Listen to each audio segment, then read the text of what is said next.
Tepat jam 8 malam bersama saya Yasin Mansur dan rakan penyampai. Saya Hawa Rizwan dalam Buletin Utama 12 April.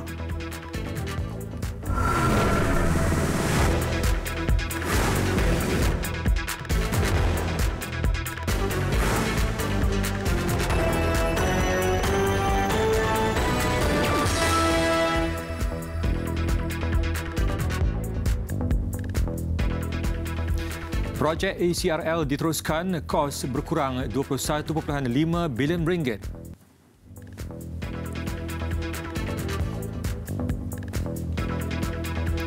Pengasas Asian Broadcasting Network Malaysia dan isteri mengaku tidak bersalah.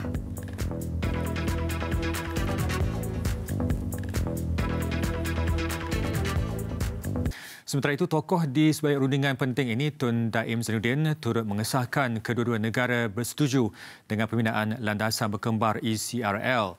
Dalam sidang media khas selepas itu, Tun Daim turut menggambarkan pengurangan kos 21.5 bilion ringgit amat besar dan cukup untuk membina dua lagi menara berkembar KLCC. Beliau turut yakin dengan penurunan kos diberi, perjanjian baru ini mampu memberi lebih manfaat kepada negara dan rakyat tanpa membebankan keuangan kerajaan. Kos baru ini juga memudahkan kerajaan untuk menguruskan pinjaman, malah dapat mengurangkan beban faedah yang perlu dibayar. Butiran lanjut akan diumumkan Perdana Menteri Tun Dr. Mahathir Mohamad pada Isnin depan.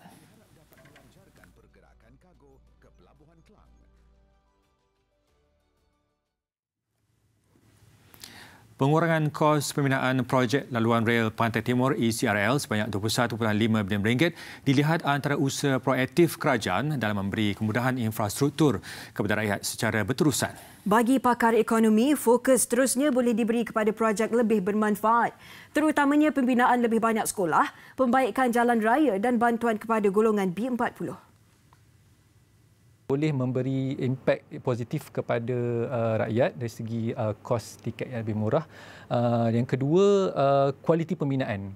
Adakah struktur pembinaan yang lama akan dikekalkan yang seperti di pelan pada asalnya ataupun sedikit pengurangan dari segi kualitinya? Mungkin sebelum ni pembinaan dicadangkan supaya ada dua lane contoh kan. Adakah lepas ini akan jadikan jadi satu lane saja?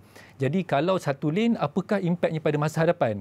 Mungkin nanti bila permintaan kepada ECRL ini bertambah, mungkin menyebabkan akan berlakunya gangguan perkhidmatan daripada ECRL. Tapi ini mungkin jangka masa panjang lah. Okay? Dan yang seterusnya, apabila deal ini dibuat, siapa yang benefit dalam arti kata siapa yang akan membekalkan perkhidmatan membina ECRL ini? So, adakah syarikat daripada China ataupun syarikat tempatan? Jika syarikat tempatan yang dapat, jadi ia akan memberi satu spillover effect yang lebih baik kepada pemain industri tempatan lah.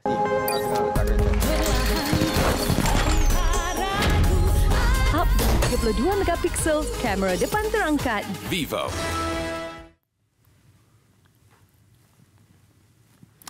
Pengasas syarikat Asian Broadcasting Network Malaysia Sdn Bhd yang Muflis dan isterinya mengaku tidak bersalah di Mahkamah Session Klang atas 3 pertuduhan memperdagangkan 3 pembantu rumah wanita warga Indonesia antara Oktober 2012 hingga Mac lalu. Tertuduh Tan Sri M.K. Curtis Warren atau lebih dikenali dengan Kenneth S. Warren 58 tahun dan Puan Sri Vivian Curtis Warren 63 membuat pengakuan itu selepas pertuduhan dibacakan di hadapan Hakim Roziana Yati Ahmad. Mengikut ketiga-tiga pertuduhan, pasangan suami isteri itu didakwa memperdagangkan 3 wanita warga Indonesia berusia 25, 29 dan 41 tahun bagi maksud eksploitasi kerja paksa.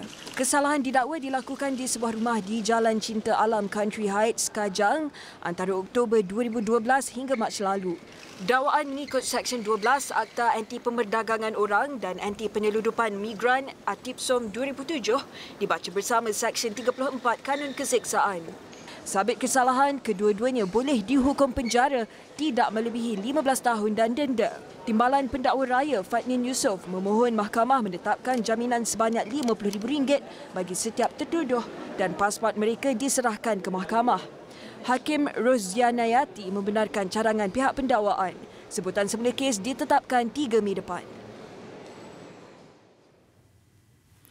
Pengerusi Suruhanjaya Pilihan Raya Azhar Azizan Harun berkata perjalanan kempen Pilihan Raya Kecil PRK Dun Rantau bagi tempoh 13 hari berjalan lancar. Beliau juga menjangkakan keputusan penuh PRK dapat diumum kira-kira jam 10 malam esok atau lebih awal. Proses kempen berjalan dengan lancar, tak ada insiden-insiden yang amat serius lah kan. Tapi seperti biasa terdapatlah tuduhan-tuduhan pelanggaran undang-undang kesalahan pilihan raya, undang-undang kempen oleh kedua-dua pihak lah. Seperti biasa kita target pada atau sebelum pukul 10 lah kan. Tapi insya-Allah mungkin sedikit awal lagi kot, seperti yang PRK di Cameron Highland dan sebagainya lah sebelum ini. PRK Dun Rantau menyaksikan pertembungan 4 penjuru antara calon Pakatan Harapan Dr. Astrid Ram, calon Barisan Nasional Datuk Seri Muhammad Hassan dan 2 calon bebas Armala Vizi dan Muhammad Nur Yassin.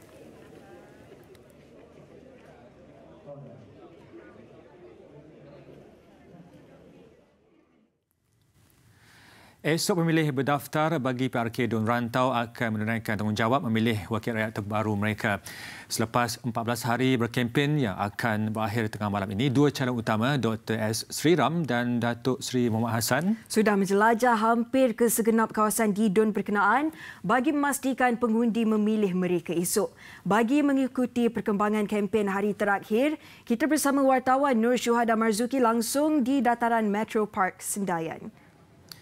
Jadi, Syuhada dimaklumkan program ceramah ini adalah grand finale yang dijangka akan dihadiri pemimpin tertinggi Pakatan Harapan. Jadi, apa perkembangan terkini yang boleh dikongsikan dari sana? Di belakang tu sate ayam. Ya, Yasir dan Hawa, ketika ini kita sedang menunggu ketibaan penyokong Pakatan Harapan dan pemimpin Pakatan Harapan. Acara dijangka bermula sekitar jam 9 malam. Selain daripada calon Dr. Sri Ram, antara pemimpin yang bakal hadir adalah Presiden PKR Datuk Seri Anwar Ibrahim, Pengerusi Majlis Nasihat PKR dan juga Timbalan Perdana Menteri Datuk Seri Wan Azizah Wan Ismail, Presiden Parti Amanah Muhammad Sabu, Menteri Kewangan Lee Kuan Eng dan kemungkinan Perdana Menteri Tun Dr. Mahathir Mohamad. Yasir?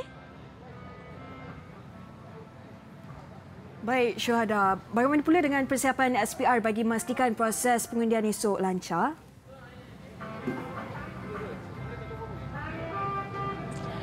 Bagi memastikan proses pengundian esok berjalan lancar, SPR akan membuka sebanyak 14 pusat mengundi membabitkan 53 saluran. Ia dibuka dari jam 8 pagi sehingga 5.30 petang. Seramai 20,793 orang daripada 20,804 orang pengundi biasa layak mengundi. Daripada jumlah itu, seramai 11 orang telah mengundi secara pos. Calon Pakatan Harapan Dr. Sri Ram dijangka mengundi di Sekolah Jenis Kebangsaan Tamil Rantau. Calon Barisan Nasional Datuk Seri Muhammad Hassan yang juga Timbalan Presiden UMNO dan calon bebas Armala Vizi di Sekolah Jenis Kebangsaan Cina Chonghua. Manakala seorang lagi calon bebas Muhammad Nur tidak mengundi memandangkan beliau pengundi kawasan Dun Gemencih Tampin. Itu saja perkembangan buat masa ini. Kita kembali ke Sri Pentas bersama Yasir dan Hawa. Terima kasih Syuhada dengan laporan PRK Dun Rantau. Menteri Dalam Negeri Tan Sri Muhyiddin Yassin mengarahkan Ketua Polis Negara supaya menyiasat kes kumpulan di laman sosial yang didakwa menghina Yang di-Pertuan Agong. Dalam satu kenyataan hari ini, Tan Sri Muhyiddin menegaskan tindakan segera dan sewajarnya perlu diambil untuk membawa pelaku jenayah ini ke muka pengadilan. Kerajaan juga kata beliau tidak akan berkompromi dengan mana-mana pihak yang melanggar undang-undang negara dengan niat untuk mencetuskan keadaan yang tidak harmoni dalam masyarakat. Tan Sri Muhyiddin juga mengecam kumpulan Facebook yang menggelarkan diri Sabah Sarawak Merdeka kerana mengubah gambar Yang di-Pertuan Agong. Menurutnya, ia adalah perbuatan menghina raja yang melanggar undang-undang negara. Laman Facebook itu mempunyai lebih 9,000 like dan pengikut sejak diwujudkan pada 6 Disember 2011. Bertemu kembali. 8 rakyat Malaysia antara 16 pelancong terhidu asap tebal dalam kebakaran di sebuah hotel 6 tingkat di Sadao, Songkhla, Selatan Thailand siang tadi. Kesemua mangsa yang sedang bercuti sempena sambutan Songkran itu mengalami sesak nafas namun berjaya menyelamatkan diri. Ketika kejadian jam 8.25 pagi waktu tempatan itu, kesemua mangsa keluar ke balkoni bilik dan tingkap bangunan sebelum diselamatkan orang ramai.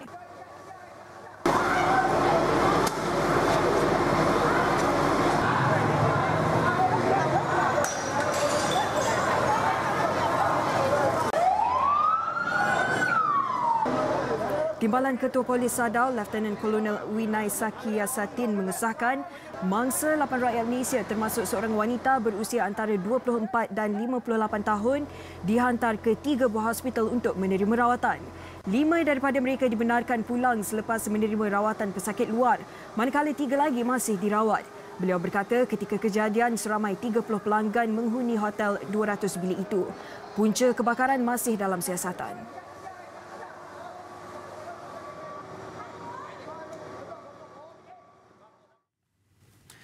Insiden letupan dan kebakaran di satu lot tapak projek kompleks bersepadu penapisan minyak dan petrokimia Rapid Pengarang Johor hanya membabitkan paip bukannya melibatkan struktur tangki. Kejadian juga tidak membabitkan kebocoran gas dan bacaan kehadiran gas berbahaya di udara menunjukkan tanda negatif.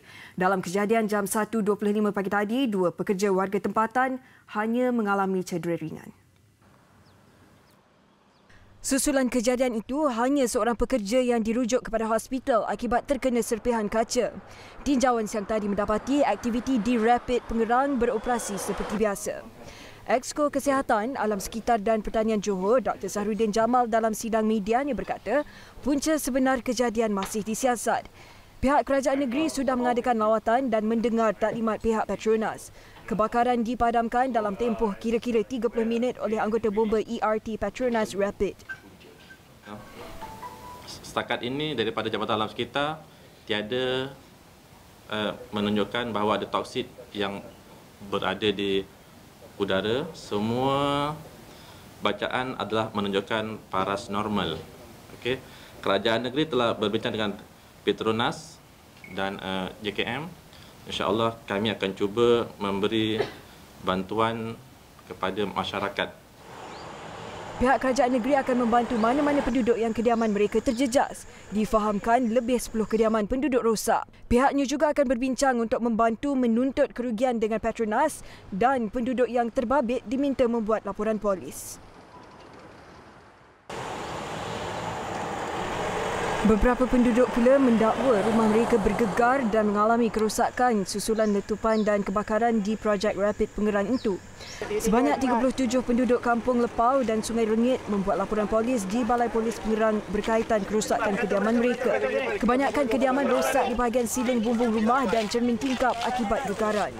Sebab sebelum berlaku letupan ni, kami dalam masa 1 minggu tu kadang-kadang berlaku sampai 3-4 kali gegaran. Dipanggil dengan bau gas. Jadi harapan kami lah perlu penempatan baru. Selamat. Perlu penempatan barulah itu. Kerajaan kena ambil tindakan. Kami mahukan tindakan secepat mungkin. Apa yang kami nakkan perpindahan segeralah. Untuk hanya itu saya rasa yang boleh menyelamatkan kami. Jarak penempatan penduduk di Kampung Sungai Rengit adalah kira-kira 5 km dari tapak projek Rapid. Menurut mereka, insiden letupan kuat dan kebakaran ini adalah kali pertama sejak projek Rapid bermula 5 tahun lalu. Parlimen akan meneliti cadangan untuk menjalankan prosiding Jawatankuasa Kira-kira Wang Negara PAC secara terbuka melalui siaran langsung. Yang di-Pertua Dewan Rakyat, Datuk Muhammad Arif Mat Yusof berkata, beliau maklum akan perkara itu namun ia perlu diperhalusi terlebih dahulu sebelum keputusan muktamad dibuat. Beliau berkata demikian mengulas cadangan bekas pengerusi PAC Datuk Seri Dr. Ronald Kiandi yang meminta cadangan siaran langsung itu dipertimbangkan dengan segera. Saranan sama turut diajukan pengerusi jawatankuasa itu yang baru Datuk Dr. Noraini Ahmad. Ya memang salah satu prioriti ialah untuk kita meminda peraturan mesyuarat. Setakat ini peraturan mesyuarat tidak membenarkan prosiding dianggap sebagai prosiding terbuka sehingga ke tahap laporan dibentangkan di Parlimen. Kita sedang memikirkan cara yang terbaik. Sama ada dianggap sebagai premis terbuka sehingga ditutup atau ditutup sehingga terbuka. Beliau ditemui setelah menyampaikan ucap tama sempena persidangan antarabangsa Terralex 2019 yang tadi. Persidangan 3 hari yang membincangkan pelbagai isu perundangan global itu menarik penyertaan 200 pengamal undang-undang tempatan dan antarabangsa dari 50 negara.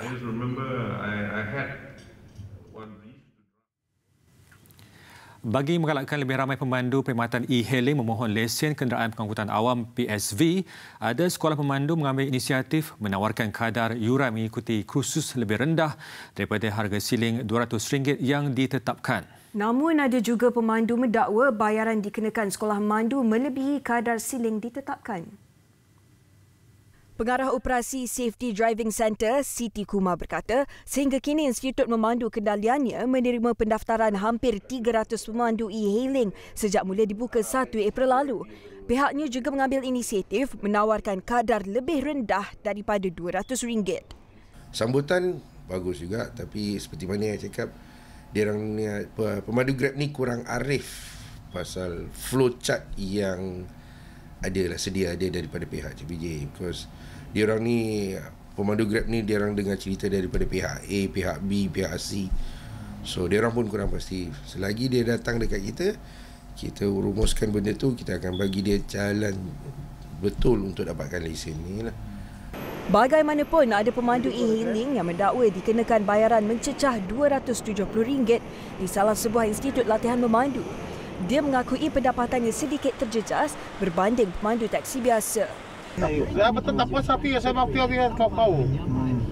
Macam mana pandangannya sebab dia wajibkan ambil? Bukan. Polis protes you suruh kita buat license. You tahu kita BS itu Grab untuk sikit saja bang. You mahu buat research apa baru buat keputusan, betul. Kita pun boleh protes sekarang Grab kah? Iyalah. Kenapa taksi buat protes orang suatu peraturan? You ingat, you taksi untung mana kita untung sikit lah bang. Bagi pengguna, keselamatan mereka diharapkan lebih terjamin apabila pemandu yang mendapatkan lesen PSV perlu dalam keadaan yang sihat untuk memandu serta bebas daripada kes jenayah. You pergi ambil ujian kesihatan, so you tahu dia ni okey ke tak okey ke ataupun ada any benda-benda yang tak elok ke. So pada I benda tu kalau once dah lepas from the check up, then I okay je. Maksudnya untuk keselamatan lebih terjamin lah. I tak perlu takut lagi lah sebab I tahu Grab driver I adalah seorang yang sihat physically dan mentally. 27 November lalu, Menteri Pengangkutan Anthony Loke Siu Fook berkata, pemandu diberi tempoh sehingga 12 Julai 2019 untuk menyelesaikan pendaftaran lesen PSV agar tidak dikenakan penalti. Detik Niaga. Bank Rakyat hari ini mengumumkan pembayaran dividen sebanyak 13% bagi tahun kewangan berakhir 31 Disember 2018. Menurut Menteri Pembangunan Usahawan Datuk Seri Muhammad Rizwan Mat Yusof, pembayaran itu meliputi sejumlah RM379 juta yang akan mula diagihkan kepada anggotanya Isnin depan. Saya rasa gembira despite what we see today in terms of the economic environment, as everyone can see, despite the problems that people are still looking at, we still want to define, despite the challenges that we are facing, I think the dividend payout is very commendable and one should appreciate it. Anything 10% sekarang ni pun orang kata is very good already, looking at the economic climate that we see today. Tambahnya, bagi jumlah keuntungan diperoleh, Bank Rakyat akan mengumumkan prestasi kewangan kumpulan secara keseluruhan bagi tahun kewangan berakhir 31 Disember 2018 tidak lama lagi. Datuk Seri Muhammad Rizwan ditemui pada sidang media selepas melancarkan garis panduan akreditasi perusahaan sosial di Pusat Inovasi dan Kreativiti Global Malaysia Magic Cyberjaya siang tadi. Amerika Syarikat menyokong pendirian Malaysia supaya penyelesaian segera dicapai dalam rundingan perang dinginnya bersama China. Presiden Donald Trump turut mengakui perang dagang yang berterusan ketika ini memberi kesan kepada semua pihak, termasuk negara-negara perdagangan lain. Hasil rundingan dijangka diketahui dalam tempoh 4 minggu lagi. Well, I think it's true. I think the word global responsibility, those are two nice words. And frankly, maybe we do have a global responsibility between the United States and China. I think it's actually it's well brought up. It's true. I think we do have responsibility to the world, both countries. And that's what, I think that's maybe to a certain extent, that's a big reason we're here. This will be a tremendous thing for the world. Forget about China, forget about the United States. This will be a tremendous thing for the world if we get it done. Let's see what happens. Presiden Donald Trump berkata sedemikian dalam pertemuan dua hala bersama Timbalan Perdana Menteri China Liu He di White House. Presiden Trump mengulas kenyataan Menteri Perdagangan Antarabangsa dan Industri, Datuk Daryl King, yang menggesa Amerika Syarikat dan China segera mencapai penyelesaian perang dagang yang telah berlanjutan sekian lama sempena misi perdagangan dan pelaburan MITI ke Amerika Syarikat baru-baru ini.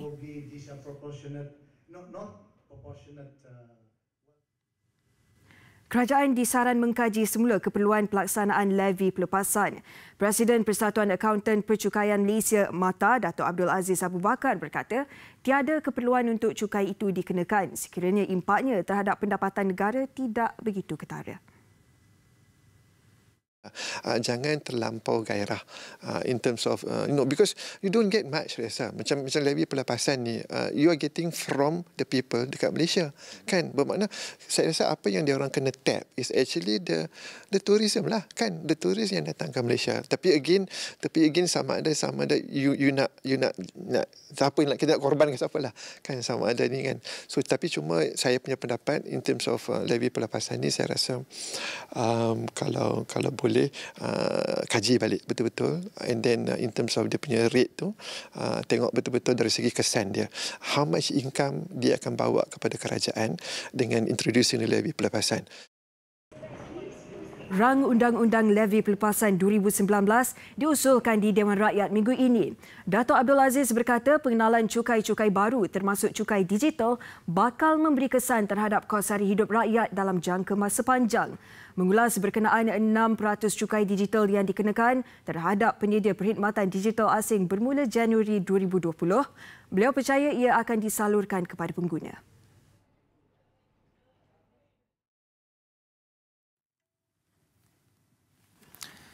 Berita gembira untuk peminat Tegar Watak Adiwira Avengers. Bermula hari ini sehingga 16 Jun depan, pengunjung lapangan terbang antarabangsa Kuala Lumpur KLIA dan KLIA 2 berpeluang melihat dari dekat figura Adiwira kegemaran dunia ini. Kempen Marvel Superheroes Have Landed ini hasil kerjasama Malaysia Airports Holdings Berhad MAHB dan The Walt Disney Company Malaysia. Menurut Pengurus Besar Kanan Perkhidmatan Komersial MAHB, Muhammad Nazli Abdul Aziz, kempen berkenaan dilancarkan sempena edisi terbaru Avengers, iaitu Avengers Endgame yang akan berada di Pawagam mulai 24 April nanti.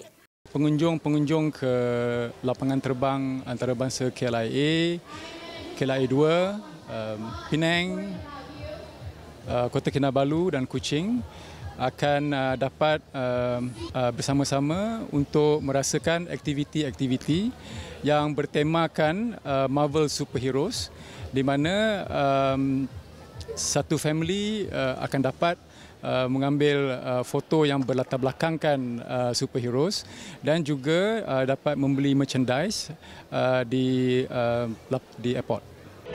Bukan itu sahaja, akan diadakan juga sesi meet and greet bersama Adiwira Avengers selain program bersama beberapa selebriti tempatan, antaranya Alif Sata, Daphne Aiking dan Yulin. Rexona memperkenalkan deodoran baru Rexona Whitening Fresh Rose. Ia adalah variasi ketiga Rexona Whitening selepas Fresh Sakura dan Fresh Lily yang dilancarkan September tahun lepas. Pada majlis pelancaran di Masa Avenue ini, Rexona turut mengadakan kempen A Fresh Start. Ia bagi memberi motivasi kepada wanita di seluruh Malaysia untuk menjadi lebih yakin dengan diri sendiri, tidak kira dari segi kecantikan, fashion mahupun kesihatan. Sure. So A Fresh Start was really designed to enable women to be able to try something new every single day, any time of the year. And, we were thinking instead of women being able to just, usually do their goals and all upfront earlier the year, we said, throughout the year, what we're going to do is provide some inspiration for them to try something new any day. Turut hadir ke majlis pelancaran ini, Duta Jenama Rexona, Aida Jebat. Semua orang kena ada pendirian dan juga positive mind. Bila setiap pagi you bangun, you kena start dengan benda yang positif. Which is, bangun pagi, for me, you don't check your phone. Sebab phone awak akan mendatangkan banyak masalah.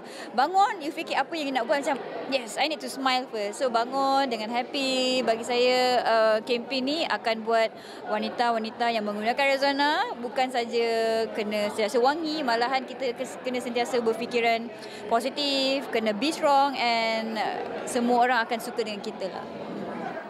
Terdapat 3 jenis haruman deodorant whitening fresh. Moden dengan perincian yang unik, konsep yang ditekankan oleh hub fashion celebrity popular Starvillian untuk kempen raya tahun ini.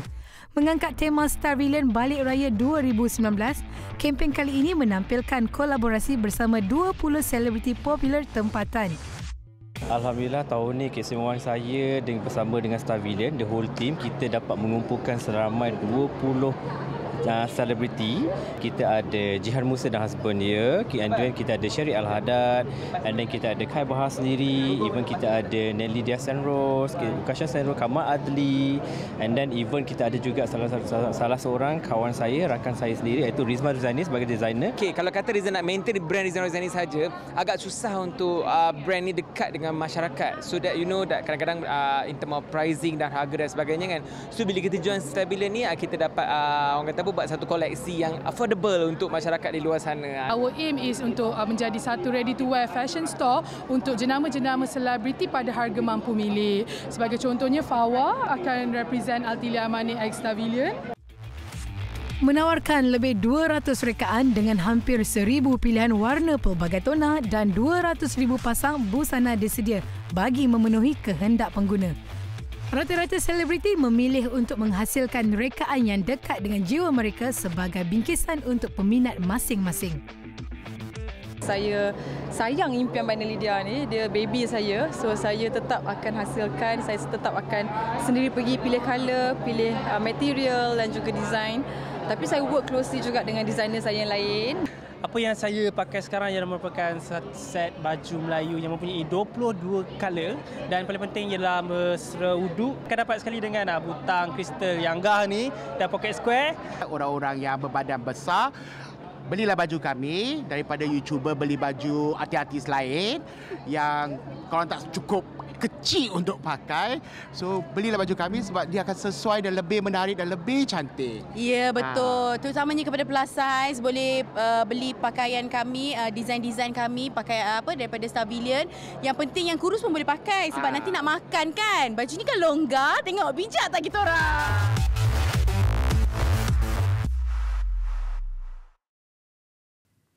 Laporan antarabangsa. Suruhanjaya Pilihan Raya Indonesia KPU menjangkakan hasil pemeriksaan kertas undi yang sudah ditandakan di Malaysia akan diketahui selewat-lewatnya esok.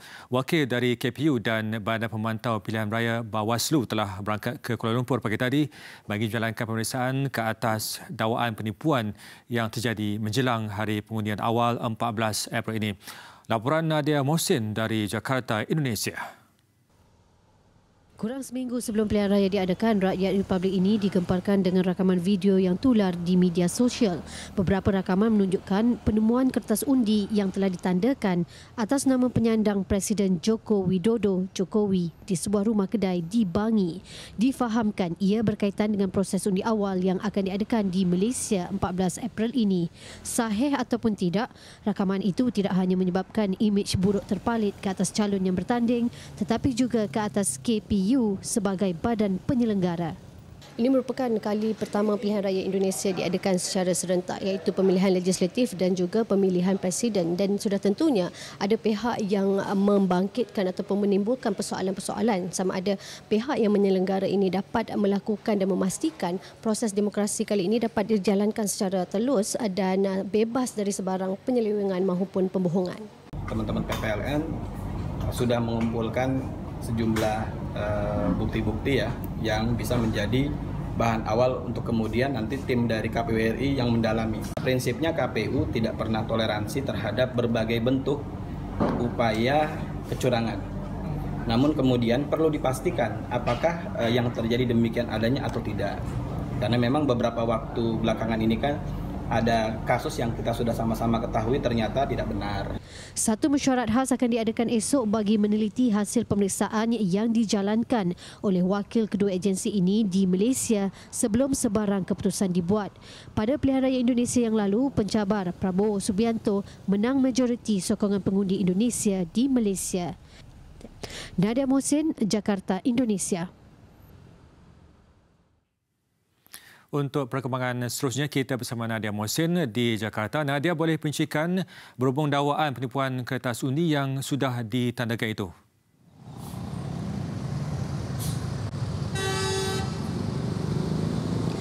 Baik, buat masa ini kita masih belum dapat memastikan sama ada kertas undi yang digunakan itu adalah kertas undi yang merupakan kertas undi rasmi yang dikeluarkan oleh Suruhanjaya Pilihan Raya Indonesia, KPU. Bagaimanapun KPU ketika ditemui sebentar tadi menyatakan bahawa itu adalah antara keutamaan yang akan diberikan di mana mereka akan meneliti sama ada kertas undi yang telah ditandakan itu benar-benar dikeluarkan oleh KPU. Dan selain itu juga beberapa kejanggalan lain yang terdapat dalam video yang tular itu juga akan diteliti dan dipastikan sebelum KPU dapat membuat sebarang tindakan ataupun sebarang keputusan susulan dari insiden yang tular itu.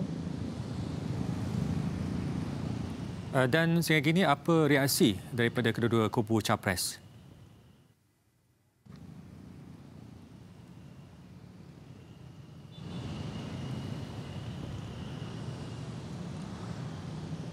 Baik, mengenai respon daripada kedua-dua kubu, Presiden Jokowi telah pun menyatakan bahawa sekiranya terdapat sebarang dakwaan mengenai berlakunya penipuan sepanjang proses demokrasi ini, silalah melaporkan hal itu kepada pihak yang bertanggungjawab iaitu Badan Pemantau dan juga Penyelenggara. Dalam hal ini adalah KPU dan juga Bawaslu. Sementara dari pihak Prabowo pula difahamkan telah pun menghantar wakil mereka ke Kuala Lumpur susulan daripada insiden video yang tular itu. Dan Prabowo juga dilaporkan berkata telah menggesa agar Rusdi Kirana iaitu Duta Besar Republik Indonesia ke Kuala Lumpur agar dilucutkan jawatannya.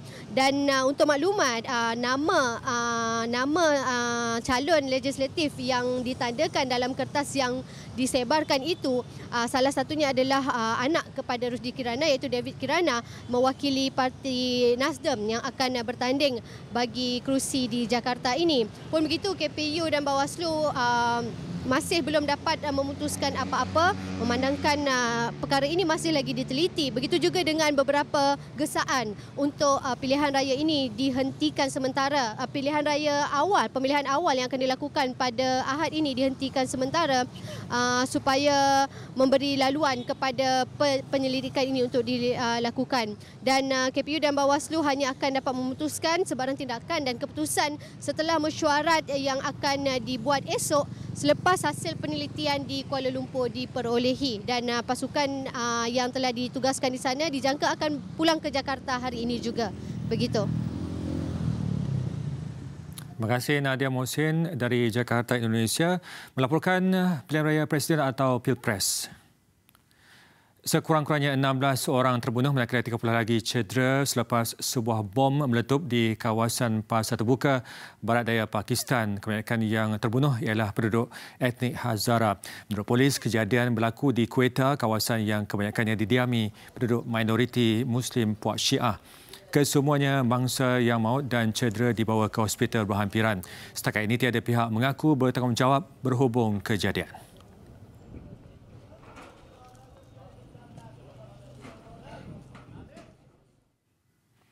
Pengasas Wikileaks Julian Assange yang kini di dalam tahanan polis London dilaporkan berdepan hukuman penjara 5 tahun jika didapati bersalah atas dakwaan membocorkan rahsia kerajaan. Pengkritik menyorokkan kebimbangan Assange berdepan penyiksaan dan penderaan sekiranya dia dibenar untuk diekstradisi ke Amerika Syarikat. Beliau ditahan oleh polis London di kedutaan Ecuador semalam selepas perlindungan suaka ditarik balik oleh Ecuador. Jabatan Kehakiman Amerika Syarikat kemudian mendakwa Assange bersekongkol dengan bekas penganalisis perisikan Amerika Syarikat Chelsea Manning untuk menggodam komputer Pentagon.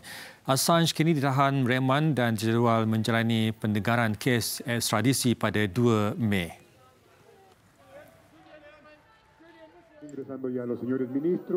Sementara itu, polis Ecuador menahan seorang lelaki yang dipercayai mempunyai hubungan rapat dengan pengasas Wikileaks terbabit.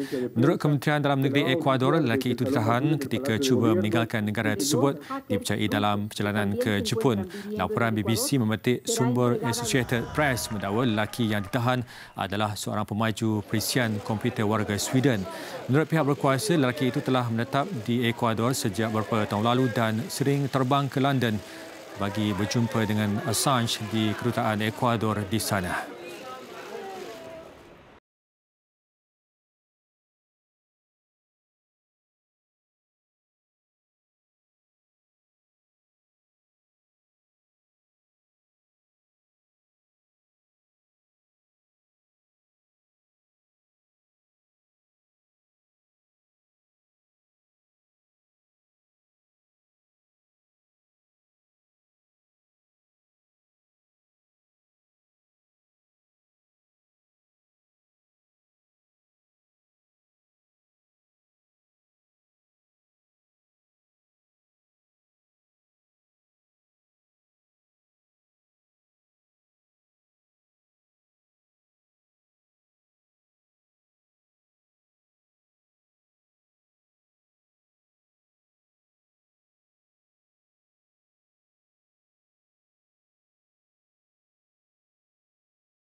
Peringkat akhir esok tentukan juara keseluruhan LTDL. Dan pelumba Neri Solitaria Italia KTM, Simon Velibacqua ungguli saingan Pantai Cenang Langkawi. Dan ke mana-mana segmen sukan seketika nanti. Salam sejahtera. Peringkat ke-7 Li Tour di Langkawi 2019 yang bermula dan berakhir di tempat sama, Underwater World Pantai Cenang, nampaknya menjadi milik pelumba pasukan Nelly Sotolia Sele Italia KTM, Simon Velibacqua, selepas terlebih dahulu melintasi garisan penamat. Bagaimanapun menuju peringkat terakhir esok, hanya Angus Leon sah dinobatkan selaku pemenang jersey merah Raja Bukit edisi ke-24. Manakala bagi 3 jersey lain, termasuklah pasukan terbaik keseluruhan, akan diumumkan selepas tamat kayuhan dari dataran Lang ke Kuah, Pulau Langkawi. Laporannya bersama Faris Zulkarnain. Memulakan peringkat ke-7 di hadapan Underwater World Pulau Cenang menyusuri 3 zon kejutan dan 2 zon pendakian sebelum kembali semula di garisan penamat Underwater World. Peringkat yang meliputi jarak 106.8 km hari ini agak landai dan sedikit beralun. Nyata peringkat ini memberi peluang keemasan kepada pelumba Olivier Riofoot Angus Leon untuk menamatkan perebutan jersey merah Raja Bukit. Dan kesempatan itu digunakan Leon untuk menawan 2 zon pendakian di Bukit Beringin dan Telaga Haba, sekaligus menobatkan Leon selaku Raja Bukit LTDN 2019 ketika berbaki 1 lagi peringkat esok. Selain tumpuan diberikan kepada Leon, perebutan tempat menuju garisan akhir di Underwater World turut menarik apabila penamat beramai-ramai berlaku. Menyaksikan pelumba dari pasukan Neri Sotolia Sele Italia KTM, Simon Velibacqua muncul juara peringkat ke-7, Chalampos Castrantas kedua dan Craig Wiggins ketiga. Di aver vinto qua, anche perché stava andando bene, siamo partiti bene, poi abbiamo perso il nostro compagno, però Look, to be honest, I was hoping to go after a GC position, but I had a mechanical coming back into the group out of the break on the first day. So I unfortunately missed the back of the peloton with that and was out of GC. So after that, just went up KOM jersey for them. That's spot on. So. Yeah.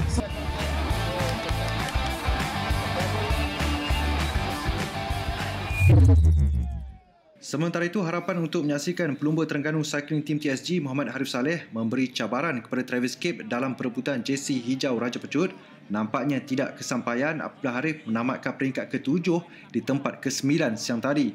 Harif gagal menempatkan diri dalam kedudukan lebih baik selepas dikepung dalam kumpulan besar menuju penamat di Underwater World Pantai Cenang. Saya rasa nampak macam susah dah sedikit pasal macam Travis McCabe pun dia pun dah tahu saya punya taktik. Saya nak pergi ambil intermediate, nak try cuba lepas si breakaway pun dia tak lepas. Besok macam mana dia pun hari ni memang tak tahu, saya tak pasti ambil poin ke tak. Memang hari ni pun memang dah dapat suka kat saya pun memang belakang kat ni. Tamat peringkat ke-7 tadi, Vadim Pronsky kekal menyarung jersey putih terbaik Asia dan Travis McCabe jersey hijau Raja Pecut, Benjamin Dibol jersey kuning keseluruhan dan Angus Leon sah dinobat selaku pemenang jersey merah Raja Bukit. Berbaki satu lagi peringkat esok dari dataran Lang ke Kuah Pulau Langkawi. Laporan Faris Zulkarnain, Sukan Media Prima. Ketika bola sepak dunia sedang melalui perubahan menerusi penggunaan sistem VAR bagi membantu pengadil membuat keputusan sesuatu insiden, tidak dinafikan hoki antara yang paling awal menggunakan kaedah berkenaan menerusi video referral yang jelas banyak menyelesaikan beberapa situasi sukar buat pengadil berikutan permainan pantas sukan ini. Dan bila berbicara tentang kejohanan yang dianjurkan sendiri Persekutuan Hoki Dunia FIH, ia semestinya menjadi kelaziman untuk memiliki video referral. Namun keputusan FIH untuk tidak menggunakan sistem ini bagi kesemua 6 kejohanan hoki siri akhir pasti memberi kesan kepada semua pasukan bertanding termasuklah Malaysia. Tak ada video referral ni mungkin agak terjejas lah sebab kita tak tahu kan keputusan pengadil tu betul ke tidak. So kita punya video referral tu amat membantu. So kali ni tak ada video referral mungkin agak susah bagi kita orang untuk capai matlamat. Memang tidak dinafikan kepentingan video referral seringkali berjaya membantu pengadil untuk membuat keputusan tepat. Dan ia semestinya amat penting buat pasukan-pasukan bertanding memandangkan ia mungkin jadi penentu keputusan sesuatu perlawanan. Kita pun tengok masa Azlan Shah, kita banyak guna video referral untuk dapatkan kelebihan. So kalau tak ada untuk siri ni agak susah untuk kita ambil advantage. So apa-apa pun jadi kita akan teruskan je lah untuk game nanti. Dengan baki lebih kurang 2 minggu sebelum aksi pembukaan kejohanan 26 April nanti, skuad negara masih menaruh harapan tinggi penjaga gol S. Kumar sempat pulih dari kecederaan yang dialami. Namun bagi jurulatih penjaga gol Nasihin Nubli Ibrahim, fokusnya tetap terarah kepada penjaga gol setia ada Muhammad Hairi Abdul Rahman menjadi pilihan utama. Selepas apa yang dia tunjukkan dalam latihan, dalam pertandingan di Piala Azlan Shah hari itu, so dia dapat banyak game dan di situ dia dapat dah beri kematangan untuk dia lebih buat decision making yang lebih bagus lagi dalam game. Malaysia akan memulakan kempen dalam kumpulan B Hoki Siri Akhir FIH menentang Brazil diikuti China dan Itali. 5 perlawanan ujian yang dilalui skuad Malaysian Tigres. Memang banyak perkara yang dapat dikenal pasti jurulatih Muhammad Darmaraj Abdullah. Paling ketara aspek kecergasan pemain yang jelas belum memuaskan hati Dharma. Namun dengan tempoh 2 bulan yang dimiliki sebelum saingan di Island, ada cukup masa buat skuad wanita kebangsaan memperkemaskan persiapan. Apa yang kita cuba dapat daripada 5 perlawanan ini untuk kira tengok berapa banyak kelemahan yang kira kita perlu atasi sebelum kita pergi ke Island. Dan saya memang banyak benda yang kira saya rasa saya tak puas hati. Okay, walaupun mungkin kira perlawanan dengan pasukan yang kira kuat, kita kira nampak banyak yang kira benda yang kira tak betul lah. Keadaan pemain yang kira masih lagi kira belum sampai ke kecergasan yang kira diperlukan untuk bermain game yang kira besar. Aksi perlawanan ujian terakhir menentang India semalam, Malaysia sekali lagi terpaksa akur dengan kekalahan 1-0 kepada pasukan nombor 9 dunia itu. India yang tersukar untuk menembusi benteng pertahanan negara terpaksa menunggu sehingga minit ke-35 sebelum Navjot Kaur menjaringkan gol tunggal perlawanan. Kekalahan 1-0 yang dialami bermakna menerusi 5 perlawanan, Malaysia sekadar mencatat 1 keputusan seri dan tewas 4 kali. Dan saya rasa dalam defensif punya Chris Park tu, bila kita start bermain game ketiga, keempat dan kelima tu bukan senang untuk kita orang masuk ke dalam D. Tetapi dalam segi serangan tu saya rasa kita masih kira tak sampai ke tahap yang kira diperlukan untuk bermain dengan pasukan yang kira berkualiti. Di mana nanti di Ireland tu kita ada Ireland, Korea dengan Scotland yang kira boleh bermain seperti kira India.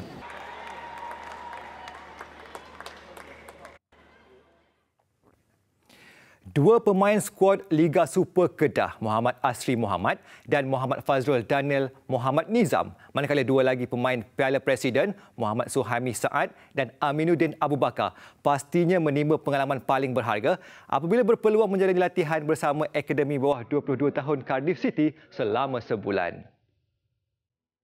Ia merupakan projek pembangunan yang dilakukan Persatuan Bola Sepak Kedah KFA bersama Cardiff City FC.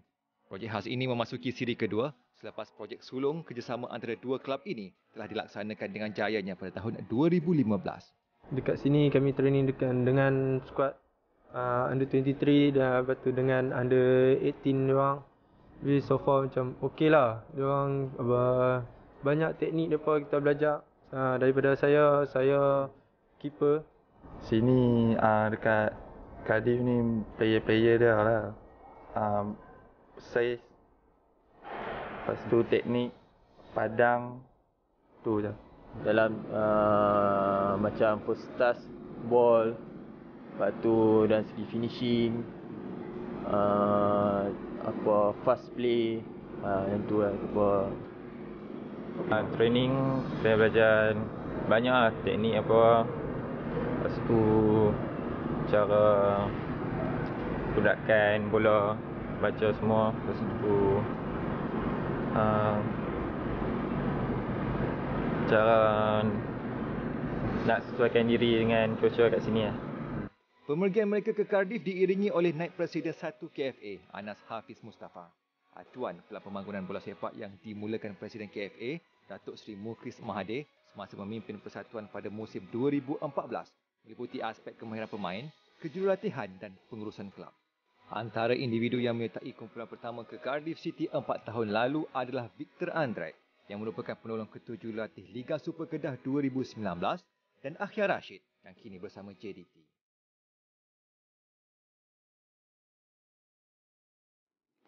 Skuad bola sepak bawah 15 tahun negara bakal beraksi di kejohanan bola sepak Jockey Club International Youth 2019 di Hong Kong pada 17 hingga 23 April ini. Bagi ketua jurulatihnya P. Maniam, beliau mahu pemain memberi tumpuan pada setiap perlawanan berbanding memikirkan hasrat menjuarai kejohanan itu bagi mengelakkan tekanan. 22 pemain dari Sekolah Sukan Tunku Mahkota Ismail Johor SSTMI dan Akademi Moktadahari Gambang menjalani latihan pertama di Padang Majlis Sukan Negara Bukit Jalil petang tadi. Dari jumlah itu, hanya 20 pemain yang akan dibawa P. Maniam ke Hong Kong. 3 lagi negara iaitu Myanmar, Singapura dan tuan rumah Hong Kong akan memberi saingan kepada Malaysia dalam kejohanan itu. Skuad negara cemerlang menjuarai edisi tahun lalu. Bagaimanapun P. Maniam tidak mahu pemain merasa tertekan. Sebaliknya dia mahu pemain menjadikan kejohanan ini sebagai pentas untuk meningkatkan prestasi. Kita boleh nampak banyak positive thing dalam pasukan ini. Sambil itu kita ada kelemahan juga harus kita perbaiki. First kita ada tournament di Hong Kong iaitu Jockey Cup. Target kita untuk dapat satu keputusan yang baik. Sementara itu bagi kapten pasukan Muhammad Daniel Ezwan bersedia memberi saingan dalam kejohanan ini. Apatah lagi ini kejohanan pertama buat skuad bawah 15 tahun negara sebagai persediaan menghadapi kejohanan AFF bawah 15 Julai ini dan kelayakan AFC bawah 16 tahun pada September nanti. Kami dah berlatih sejak daripada tahun 6 lagi. Dah serasi selama 3 tahun. Banyak kejohanan kami pergi tahun lepas. Skuad negara akan berlepas ke Hong Kong Rabu ini dan akan menghadapi perlawanan pertama pada hari Jumaat menentang Singapura diikuti Myanmar dan Hong Kong. Sekian segmen sukan buat waktu ini. Saya Sabri Abdul Malik. Teruskan bersama Buletin Utama. Salam hormat.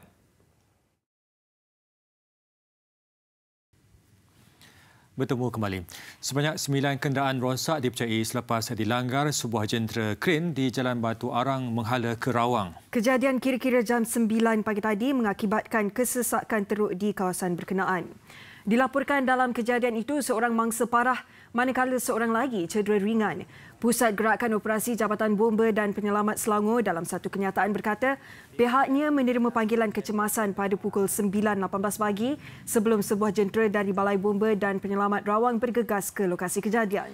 Pihaknya memberikan bantuan kepada mangsa terbabit dan membantu operasi mengeluarkan mangsa dari kenderaan.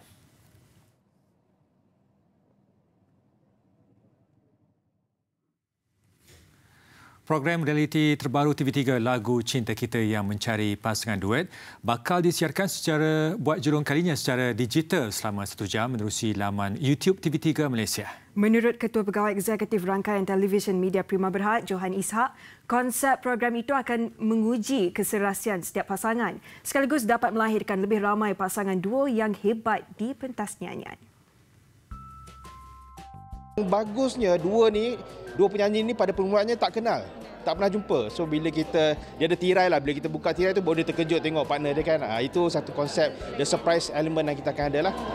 Diadaptasi daripada program popular Vietnam iaitu Love at First Song, Lagu Cinta Kita adalah sebuah program yang menggabungkan pertandingan nyanyian dan dating. Selain perlu memiliki bakat nyanyian dan kemantapan vokal, mereka perlu bijak mencari keserasian apabila bergandingan dengan pasangan duet. Menampilkan Nana Mahazan sebagai pengacara, Lagu Cinta Kita ini dibarisi 2 juri tetap iaitu Hil Husaini dan Shah Al-Yahya. Alright, hai, saya Hil Husaini. Dan saya Shah Al-Yahya. Jangan lupa untuk tonton rancangan Lagu Cinta Kita bermula 17 April ini di YouTube TV3 dan juga ulangan setiap hari Ahad di TV3. Seramai 16 peserta akan dibahagikan kepada 8 pasangan. 3 pasangan terakhir berpeluang merebut hadiah wang tunai berjumlah RM50,000 serta hadiah eksklusif daripada penaja.